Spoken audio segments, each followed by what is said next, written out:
ভীমের যে মানে কঙ্কাল, অনেকে একটা আনুমানিক পৃথিবীতে একটি কঙ্কাল পাওয়া গেছে কোনো একটি দেশে, তা সেইটাকে একটা আলোচনা করা হয় যে হয়তো এই মানে কঙ্কালটা হয়তো ভীমের কঙ্কাল হতে পারে। এটা নেট দুনিয়া অনেক ভাইরাল হয়েছে, এটা আপনারা সবাই দেখেছেন। কিন্তু তার কঙ্কাল যদি 12.5 ফিট থাকে, মিনিমাম তিনি আরো 2 ফিট 2.5 ফিট আরো বড় ছিলেন, তার মানে হিসাবে 15-16 ফিট।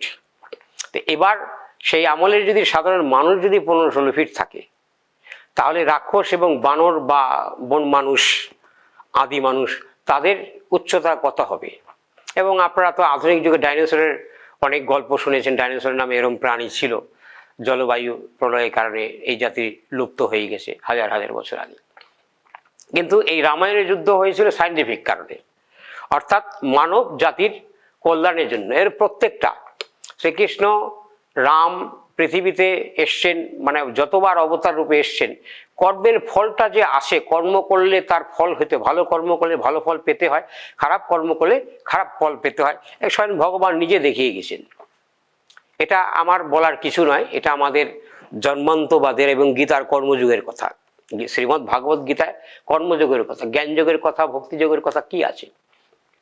জ্ঞান দেওয়া হয়েছে কেন? জ্ঞান যোগটা মানুষ যেন জ্ঞানবান হয়ে সংশোধন হয়। আর ভক্তি যোগটা কেন হয়েছে গীতার? মানুষ যেন মানব জাতিকে শ্রদ্ধা করে, পৃথিবীর প্রত্যেকটা কীট পতঙ্গ এবং প্রত্যেকটা জাতিকে যেন শ্রদ্ধা করে, নমনীয়তা ভাব হয়, তার ভেতরে যে আসরিক প্রবৃত্তির মানে উচ্চ তা রাগ ক্রোধ জিদ যেন না হয়, যার জন্য শ্রীমদ্ ভাগবত গীতা জন্ম হয়েছে। এইবার প্রসঙ্গ, কারণ মানব জাতি এখন এমন একটা পর্যায়ে হয়ে গেছে, প্রকৃত মানুষের কোনো মূল্য নেই, অর্থেরই মূল্য, পয়সারই মূল্য। এবার পৃথিবীতে ভগবান যতবার এসছেন, যেমন শ্রীকৃষ্ণ রূপে তিনি এসে কংসের কারণলীলা, কারাগারের যে লীলা তিনি করেছেন, এবং পূর্বজন্মের মাতা পিতা ছিলেন এবং এই জন্মেও তার মাতা পিতা মা যশোদা, দেবকী এবং বসুদেব।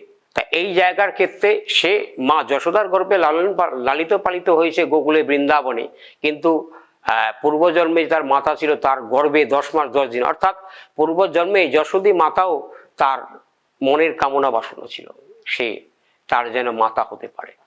কারণ এইসব লীলার এটা হিসাবে বৃন্দাবন লীলায় পড়ে না, শ্রীকৃষ্ণের জীবনী, ব্যক্তিগত জীবনের লীলা। বৃন্দাবন লীলায় ওই যখন বৃন্দাবন থেকে চলে আসে, বৃন্দাবন লীলা সেখানেই শেষ, অর্থাৎ বাস্তব জীবনের তার লীলা।